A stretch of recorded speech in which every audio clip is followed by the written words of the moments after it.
Ciência no rádio. Fenômenos no ar. MEC-AM em parceria com o Observatório Nacional. Por que financiar a chamada ciência básica, como por exemplo a astronomia? Por que o povo, através do Estado, deveria pagar por pesquisas na chamada ciência básica? Tem gente que vai dizer assim, mas agora temos outras prioridades, os hospitais, as escolas. Justamente para responder essas perguntas, vamos conversar com Ricardo Ogando, astrônomo e pesquisador do Observatório Nacional. O Observatório Nacional que é nosso parceiro desde outubro aqui no quadro Ciência no Rádio. Ricardo, muito obrigado pela gentileza e bom dia. Bom dia, Marco Aurélio. Pois uma reação típica seria... mas tem outra coisa para cuidar, tem prioridade, o dinheiro está curto. E aí? Bom, Marco Aurélio, tem que entender, né, que na vida os problemas podem ser atacados em paralelo, né? Hoje no Brasil, o orçamento da ciência e tecnologia já é pequeno. E certamente o das escolas, o da educação, dos hospitais, são bem maiores que o da ciência e tecnologia. Agora, os problemas podem ser atacados em paralelo, né? O problema, a gente sabe bem, conhece bem, é você ter o governo em Brasília, por exemplo, definindo um orçamento de centenas de bilhões para a saúde, para a educação, mas esse dinheiro, né, no final do dia, ser desviado para alguma pessoa lá embaixo na cadeia desse orçamento, né? Esse certamente é um problema muito maior do que você usar dinheiro em ciência e tecnologia, o que, na verdade, é uma solução, né? A gente tem falado muito hoje em dia, se você escuta muito no noticiário, se escuta muito falar em crise, né, em momentos de austeridade. Os países que são ditos desenvolvidos no mundo, né, Estados Unidos, os países da União Europeia, eles nesse momento de austeridade, eles, na verdade, estão buscando ampliar os investimentos em ciência, em particular ciência básica, né? Porque eles sabem, né, que esse tipo de investimento é que mantém eles na dianteira, né, do mundo, né, em termos de desenvolvimento de tecnologia, em termos de desenvolvimento da vida humana, né? Por exemplo, na medicina, né, você tem uma série de desenvolvimentos, né, na parte de exames, né, você tem ressonância magnética, o próprio raio-x, né, que surgiram a partir de pesquisas na física básica. Então, todas essas coisas surgem a partir de pesquisas que você nunca imaginava que teriam aplicação, né, e após algum tempo, também a gente não pode se render ao imediatismo, né, todas essas coisas levam tempo. Por exemplo, o próprio ser humano, né, para você sair de um bebê até um adulto, né, se você tem essa visão utilitarista e imediatista, ele leva décadas, né, para produzir alguma coisa. Agora, conta pra gente um pouquinho sobre quais são os desdobramentos, por exemplo, como que uma experiência com eletromagnetismo pode influenciar até no desenvolvimento de tecnologia para empresas, como uma experiência com astronomia pode acabar desenvolvendo um equipamento que pode ser útil para experiências de outras áreas, como você disse, saúde e tal. Fala um pouquinho sobre esses desdobramentos, por favor. Tá, Marco Aurélio, então. Os desdobramentos são vários, né? Por exemplo, quando a gente pensa hoje no smartphone, né? O smartphone, que virou uma febre, acho que praticamente todo mundo tem no seu bolso, usa para se localizar através do GPS, usa para buscar informações usando a internet. E aí, se você está móvel, você precisa de rede sem fio.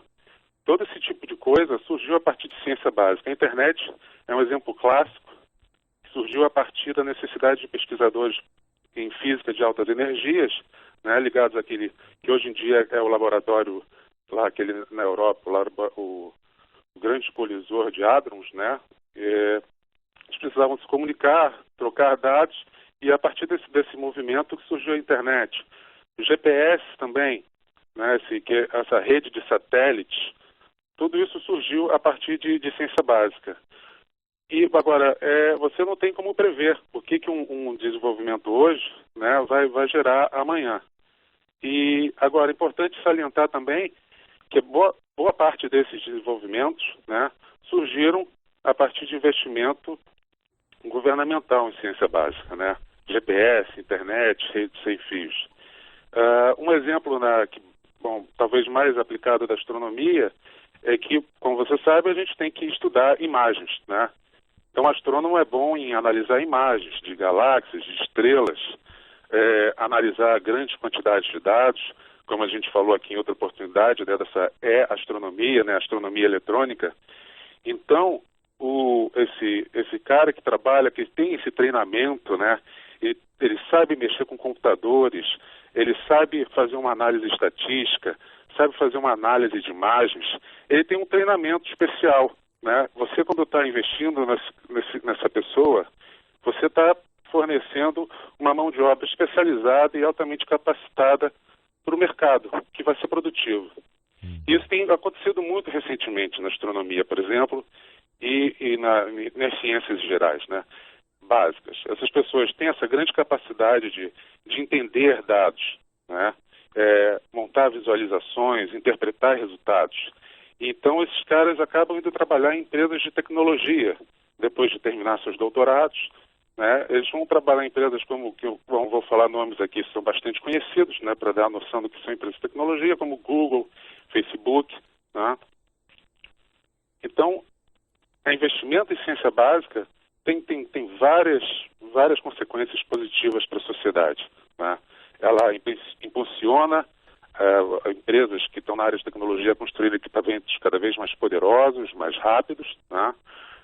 Ela impulsiona a formação de recursos humanos com treinamento sofisticado, né? E também ela é um chamariz, né? Ela inspira jovens, né?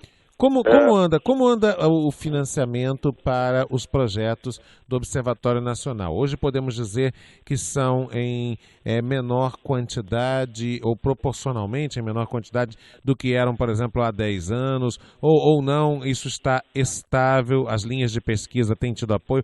Como é que anda essa situação no cenário atual? Certo. Nos últimos anos, a gente vinha, toda a ciência e o Observatório Nacional também, vinha numa crescente, né? Mas mais recentemente isso deu uma freada e até uma caída, em especial no Observatório, né? Isso é muito ruim, né? Porque projetos nessa área em particular dependem de investimentos a longo prazo, né? Então você vai investindo uma certa quantidade ao longo do tempo, e depois de um certo tempo aquele investimento cessa, então você não conseguiu alcançar o seu objetivo, né? E então todo aquele investimento que foi feito anteriormente, ele perde o sentido, é desperdiçado. Então é importante você ter uma certa segurança, né?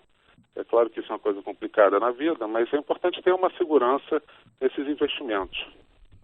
Bom, vou falar um pouquinho sobre futuro. Quer dizer, no seu ponto de vista, ou quais, no seu ponto de vista, devem ser as prioridades daqui para frente em relação a pesquisas científicas no Brasil? Bom, quem sou eu, Marco Aurélio, em dizer isso, mas recentemente a ciência e tecnologia no Brasil sofreu um golpe forte, né, com a fusão, né, com a entrada do governo interino, com a fusão do Ministério da Ciência e Tecnologia e Inovação com a comunicação.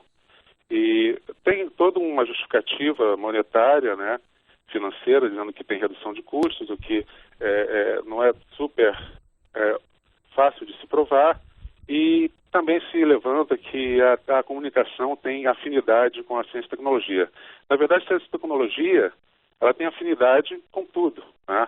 Ela ajuda na agricultura, a você ter desenvolvimento de terras férteis, na colheita através mecanizada, você ajuda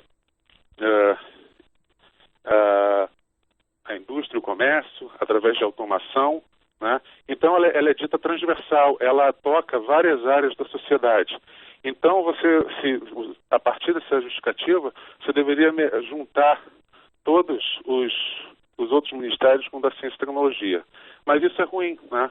Porque ela, enquanto ciência e tecnologia, perde importância, né? Então, uma luta atual dos cientistas no Brasil é fazer com que o Ministério da Ciência, Tecnologia e Inovação volte a ser somente o Ministério da Ciência, Tecnologia e Inovação, sem a comunicação, e tenha a importância, né, de fato, né, palpável ali, exista como ministério, revelando a importância que ele tem para a sociedade brasileira.